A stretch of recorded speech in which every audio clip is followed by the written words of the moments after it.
News બુલેટિનમાં આપનું સ્વાગત છે। હું છું પંકજ શર્મા। શરૂઆત મહત્વપૂર્ણ ખબરથી। પાટણમાં રેગિંગના આરોપ મામલે એક મોટો ખુલાસો થયો છે। મેડિકલ કોલેજની એન્ટી રેગિંગ કમિટીએ પૂછપરછ કરી છે। ભોગ બનનાર 11 વિદ્યાર્થીઓની પૂછપરછ કરવામાં આવી। એન્ટી રેગિંગ કમિટીના ચેરમેન ડોક્ટર હાર્દિક શાહે પૂછપરછ કરી। મૃતક સહિત 11 વિદ્યાર્થીઓનું રેગિંગ કરાયાનો આરોપ છે। કોલેજના ડીને હોસ્ટેલના સીસીટીવી પોલીસને સુપ્રત કર્યા છે।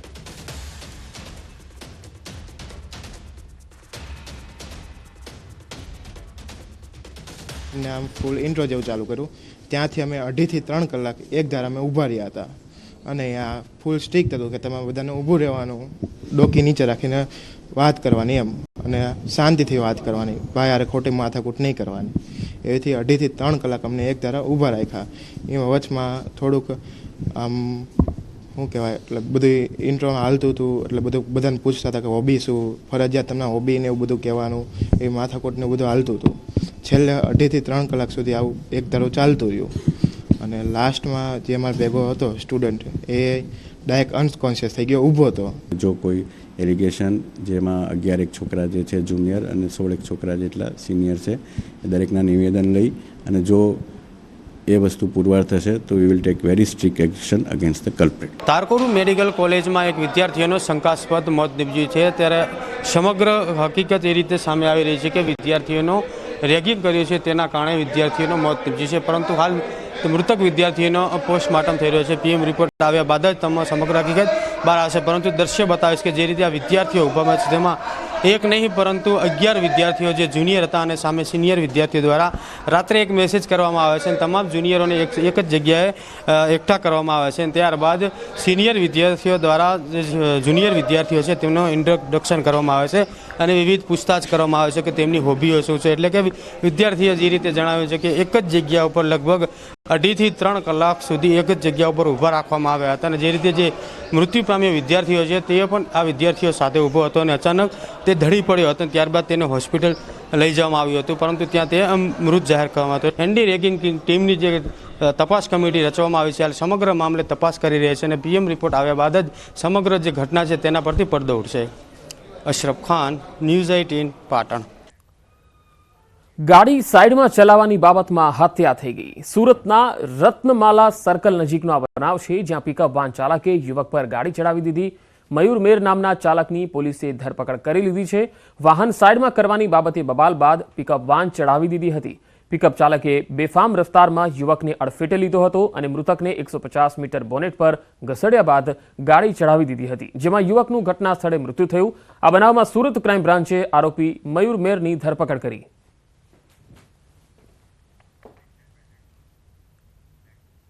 અમદાવાદમાં ગત મોડી સાંજે નહેરુનગર પાસે થયેલ ફાયરિંગમાં વેપારીનું મૃત્યુ થઈ ગયું। 2 અજાણ્યા શખ્સો બાઇક પર આવ્યા હતા। એક શખ્સે નીચે ઉતરી એક રાઉન્ડ ફાયરિંગ કર્યું, જેમાં એક વ્યક્તિ ગંભીર રીતે ઇજાગ્રસ્ત થયો હતો। તેમને સારવાર માટે હોસ્પિટલમાં ખસેડાયો છે। તેનું સારવાર દરમિયાન મોત થયું। ફાયરિંગની ઘટનાના સીસીટીવી ફૂટેજ સામે આવ્યા। બીજી તરફ હત્યારો પકડાય નહીં ત્યાં સુધી મૃતદેહ સ્વીકારવાનો પરિવારે ઇનકાર કર્યો છે। 1 માસ પહેલા 14 ઓક્ટોબરના રોજ પણ બદાજી મોદી પર હુમલો થયો હતો, જેના પણ સીસીટીવી સામે આવ્યા। ત્યારે પરિવારજનોએ પોલીસ પર આક્ષેપ કર્યા। પોલીસની ઢીલી નીતિના કારણે પરિવારમાં પિતાનું મૃત્યુ થયું હોવાનો આરોપ લગાવ્યો। અગાઉ 14મી તારીખે પણ અંગત અદાવતમાં પિતા પર છરી વડે હુમલો કરવામાં આવ્યો હતો। એ સમયે પોલીસ કેસ થયો હોવા છતાં પોલીસ દ્વારા ધ્યાન ન અપાયું હોવાનો આરોપ છે।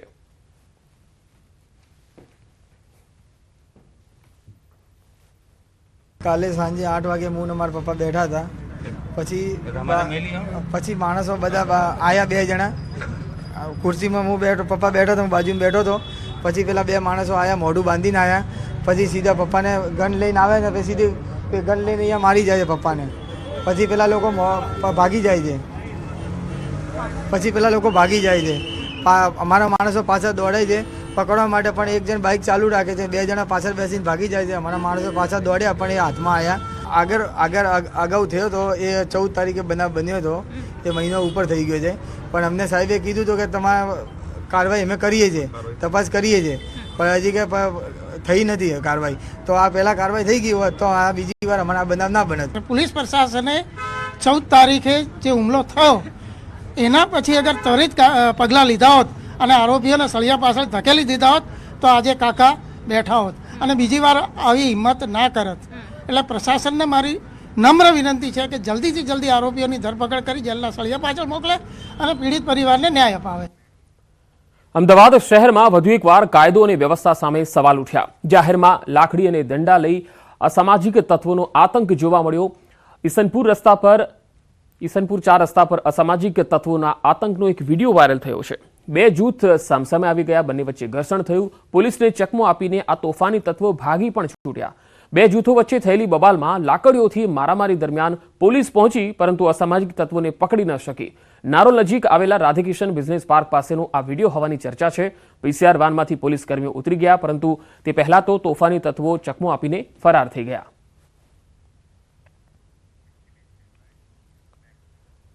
અમદાવાદમાં ચેઇન સ્નેચિંગનો બનાવ બન્યો, જે સીસીટીવીમાં પણ કેદ થયો છે, અને એ પણ એવા વિસ્તાર કે જે પોશ વિસ્તાર કહેવાય છે. જોધપુરમાં ચેઇન સ્નેચિંગની આ ઘટના બની. ચાલવા નીકળેલા દંપતીના ગળામાંથી ચેઇન સ્નેચિંગ કરી આરોપી ફરાર થઈ ગયા. એક્ટિવા પર આવેલા આરોપીઓએ ઘટનાને અંજામ આપ્યો હતો. અમદાવાદના પોશ વિસ્તાર એવા જોધપુરમાં ચેઇન સ્નેચિંગ થયું. સુરતના પાલ રોડ પર બેફામ ડમ્પર પર આખરે બ્રેક ક્યારે લાગશે? સુરતના પાલ વિસ્તારમાં હચમચાવી નાખે તેવા એક અકસ્માતનો બનાવ સીસીટીવીમાં કેદ થયો છે. રૂવાડા ઊભા કરી દે તેવો આ બનાવ છે, જ્યાં સિગ્નલ બંધ થતા વિદ્યાર્થી સાયકલ લઈને નીકળ્યો અને ત્યાં જ પૂરપાટ દોડતા ડમ્પરે તેને અડફેટે લીધો. ડમ્પર કેટલી સ્પીડમાં દોડી રહ્યું હતું તે આ સીસીટીવીમાં જ જોઈ શકાય છે. તે સાયકલ સવાર વિદ્યાર્થીને ઉડાવી દે છે. જો કે સદનસીબે વિદ્યાર્થીનો જીવ બચી ગયો અને તેને કમર અને પગના ભાગે ફ્રેક્ચર થયું. હાલમાં ખાનગી હોસ્પિટલમાં સારવાર હેઠળ છે. વિદ્યાર્થી વેદાંત માકોડિયાના પિતા જિગ્નેશે હાલ પોલીસમાં ફરિયાદ નોંધાવી છે. આ તરફ પોલીસે ડમ્પર ચાલકની અટકાયત કરી છે, સાથે જ 3 ડમ્પરો પણ ડિટેન કર્યા છે. મોરબીમાં બેલા ગામ નજીક સિરામિક ફેક્ટરીમાં બાળકનું મૃત્યુ થઈ ગયું. 1 વર્ષના બાળક પર ડમ્પર ફરી વળતા મૃત્યુ થઈ ગયું. આખી આ ઘટના છે એ પણ સીસીટીવીમાં કેદ થઈ છે. તમે તસવીરોમાં જોઈ શકો છો. સિરામિક યુનિટમાં કામ કરતા શ્રમિક પરિવારના વધુ એક બાળકનું મૃત્યુ થયું છે. ઔદ્યોગિક એકમોમાં આ પ્રકારના બનાવો વારંવાર થઈ રહ્યા છે. શ્રમિક માતાએ પોતાના બાળકને એકલું રમતું મૂક્યું અને કામે ગઈ ત્યારે આ બનાવ બન્યો. ડમ્પર ચાલક વિરુદ્ધ મોરબી તાલુકા પોલીસે ગુનો નોંધ્યો છે. સુરત જિલ્લામાંથી પસાર થતા નેશનલ હાઈવે 48 પર ટ્રાફિક જામ થઈ ગયો. ટ્રાફિક જામના આકાશી દ્રશ્યો જોવા મળ્યા. અમદાવાદ મુંબઈ નેશનલ હાઈવે પર મોટી નરોલી ગામ પાસે 12 થી 15 કિલોમીટર લાંબો ટ્રાફિક જામ થયો. છેલ્લા 12 કલાકથી ટ્રાફિક જામ સર્જાતા વાહન ચાલકો ખૂબ જ પરેશાન થયા. નેશનલ હાઈવે પર કીમ નદીના ઓવરબ્રિજની મેન્ટેનન્સની કામગીરીને લઈને ટ્રાફિક જામ થયો. નેશનલ હાઈવે વિભાગની કામગીરીને કારણે વાહન ચાલકોને ખૂબ જ હાલાકી પડી. વાહનો રોંગ સાઈડમાં ન ઘૂસે તે માટે દરેક કટ પર પોલીસ તૈનાત કરવામાં આવી. તો બે અલગ અલગ તસવીર આપણે બતાવી રહ્યા છે. નરોલી ગામ પાસે 12 થી 15 કિલોમીટર લાંબો ટ્રાફિક જામ થયો હતો અને વાહનોની હારમાળા જાણે હાઈવે પર જોવા મળી અને વાહનો અટકી જતા મોટી સંખ્યામાં વાહન ચાલકો પરેશાન જોવા મળ્યા. દાહોદ જિલ્લામાં નકલી NA હુકમનો જે મામલો હતો, કલેક્ટરે બનાવેલી સમિતિમાં અનેક ભેદ ખુલી ગયા છે. બાકી રહેલા 85 માંથી 76 સર્વે નંબર નકલી હુકમથી NA કરાયા. 9 સર્વે નંબરના જ હુકમો સાચા નીકળ્યા. તાલુકા પંચાયત અને સિટી સર્વેના નકલી હુકમો મળી આવ્યા. આ નકલી NA હુકમોના કૌભાંડમાં 219 શંકાસ્પદ સર્વે નંબરમાંથી 134 સર્વે નંબરો મામલે જુદા જુદા 4 ગુના દાખલ કરવામાં આવ્યા. બાકી રહેલા 85 સર્વે નંબરના કાગળો જ નહીં મળતા હોવાની વાતથી અનેક ચર્ચાએ જોર પકડ્યું છે.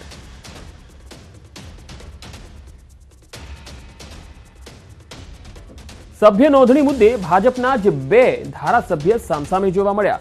વડોદરામાં 2 MLA સામસામે આવી ગયા. તાજેતરમાં માજલપુર MLA યોગેશ પટેલે એક સ્નેહ મિલન કાર્યક્રમમાં ભાજપ સભ્ય નોંધણી મુદ્દે કટાક્ષ કર્યો. MLA ચૈતન્ય દેસાઈ પર કટાક્ષ કરતા કહ્યું કે અકોટામાં વધુ સભ્યો બન્યા એ તપાસનો વિષય છે. જો કે આ કટાક્ષનો MLA ચૈતન્ય દેસાઈએ જવાબ આપતા કહ્યું કે હા, સંશોધનની વાત સાચી છે. તમારે તમારી ચિંતા કરવી જોઈએ. તમારે ત્યાં કેમ સભ્યો ન બન્યા? યોગેશ કાકાએ કાચબા અને સસલાની કહેવત સંભળાવી હશે, જેને અમે સાચું કરી બતાવ્યું. યોગેશ કાકા સસલા અને હું કાચબો નીકળ્યો એમ કહી તેમણે કટાક્ષનો જવાબ આપ્યો.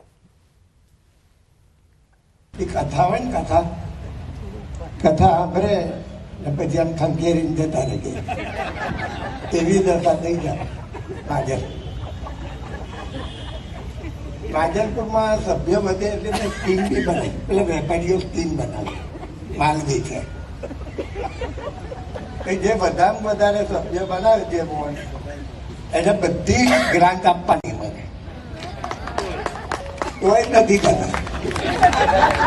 એટલે સૌથી વધારે વોટ આવે સામેની ડિપોઝિટ જાય ને ઓછામાં ઓછા સભ્ય માધરપુરમાં થાય ને વધારે થઈ જાય ને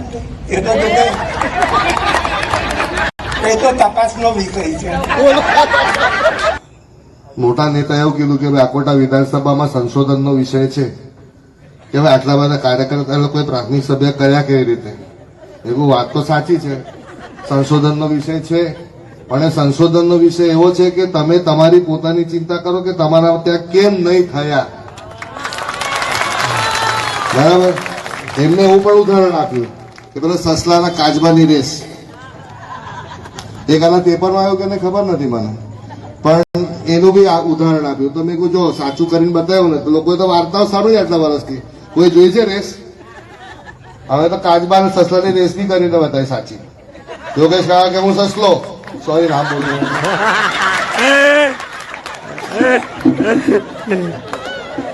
કાકા કે હું તો સસલો, આ મારા બેઠો કે ધીરે ધીરે ધીરે કરીને પાસ થઈ ગયો. મેં કહ્યું હા એ તો અમારી આવડત છે, એવું હવે કરતા જ હોય છે ધીરે ધીરે, પણ આગળ પહેલું આગળ સૌથી આગળ જવાનું. મોરબી જિલ્લા પંચાયતના ચેરમેનનો એક વિડીયો વાયરલ થયો. મત આપો તો કામ થશે, નહીં તો કામ માટે આવવાનો અધિકાર નથી, એવું તેઓ વિડીયોમાં કહેતા દેખાઈ રહ્યા છે. આવો સાંભળીએ તેમણે શું કહ્યું. કાંઈ વાંધો નહીં. આ વખતે ચૂંટણી આપણે કોઈને મત દેવાનું થતો નથી. જ્યાં લગી પણ જો એવું થતું નહીં, જ્યાં લગી રોડ નહીં થાય ત્યાં લગી નહીં. આની પહેલા ચૂંટણી આવી હતી ત્યારે અમને એમ કઈ જતા જનતાને કીધું હતું ને. અમને નો આપો માગીએ તો અમારી આગળ પણ આની પહેલા જ્યારે આપણે કીધું હતું તમે અમને નો અમારે હાંભળ મારી તમે મને કઈ આપ્યું હોય બેન તો તમે મારી પાસે બીજી વસ્તુ માંગજો. તમારી વાત સાચી. અમે ગઈ વર્ષે ચૂંટણી ગઈ ને ત્યારે અમે કીધેલું જ હતું, કીધું ચૂંટણી અમને નથી ગઈ કીધું. અમને જેટલી સોસાયટીમાં જઈએ ને એ બધે કરી દીધું હોય. અમે એવી મહિલા બોલી એટલે કાંઈ વાંધો નહીં. તમે કીધું ને તો કાંઈ વાંધો નહીં. આપણે 6 મહિના રાહ જોઈ પણ જોઈ જશે. આપણે આદિવાસી નેતા ચૈતર વસાવાની ભીલ પ્રદેશ રાજ્યની માંગણીનો જે મામલો છે, ભાજપ સાંસદ મનસુખ વસાવાએ અલગ રાજ્યની માંગને નકારી. મનસુખ વસાવાએ કહ્યું કે અલગ રાજ્યની વાત ભૌગોલિક દ્રષ્ટિએ શક્ય નથી. આદિવાસીઓના દરેક પ્રશ્નો કેન્દ્ર અને રાજ્ય સરકાર ઉકેલશે. અમે અલગ રાજ્યના સમર્થનમાં નથી. ટ્રાઇબલ અને અલગ જે રાજ્યની જે વાત છે એ ભૌગોલિક દ્રષ્ટિએ પણ બરોબર નથી. અને આજે ભારતીય જનતા પાર્ટીના શાસનની અંદર આદિવાસીઓના ઘણા બધા પ્રશ્નો આજે ભારતીય જનતા પાર્ટીના સરકાર ઉકેલી રહી છે.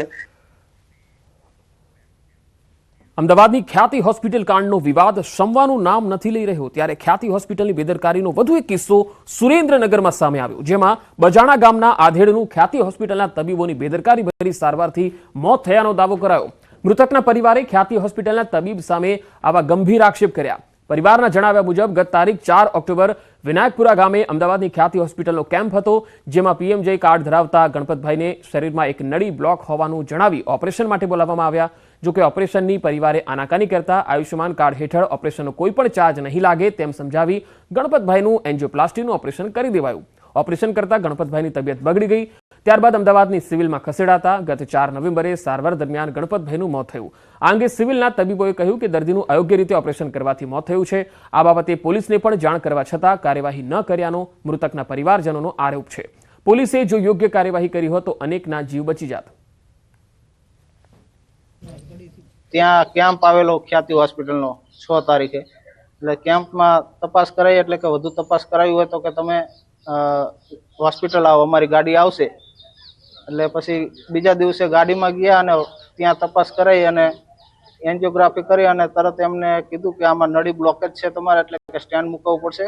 સિવિલમાં લઈ ગયા પછી સિવિલના ડોક્ટરોને તપાસ કરતા એમના અભિપ્રાય મુજબ, એમના કહેવા મુજબ કે ભાઈ આનું જે ઓપરેશન કરવામાં આવ્યું છે એમની બેદરકારી હોય કે ગમે તે હોય, પણ આમનું તબિયત એના કારણે લથડી છે. એટલે સિવિલમાં 11 દિવસ માટે એમને સારવાર કરી.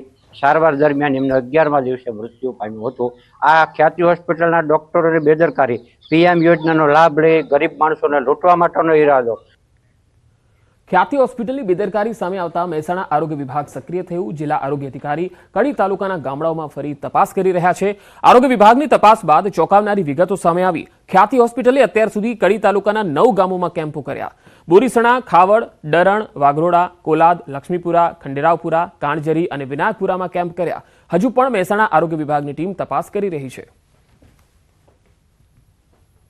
ખ્યાતિ હોસ્પિટલ દ્વારા એમના જે કડીના જે ગામો છે એમાં લગભગ 9 જેટલા ગામો, જેમાં કણજરી, બોરીસના, ખંડેરાવપુરા, લક્ષ્મણપુરા, વાગરોડા, કોલાદ, દરણ, ખાવડ અને વિનાયકપુરા, આટલા 9 ગામોની અંદર અમારી પાસે અત્યારે જે અમે માહિતી છે છેલ્લા 3-4 દિવસ અમારી જે ટીમો ફરે છે એમાં અમને જે માહિતી મળી એ પ્રમાણે આટલા ગામોમાં અમને કેમ્પો કર્યા.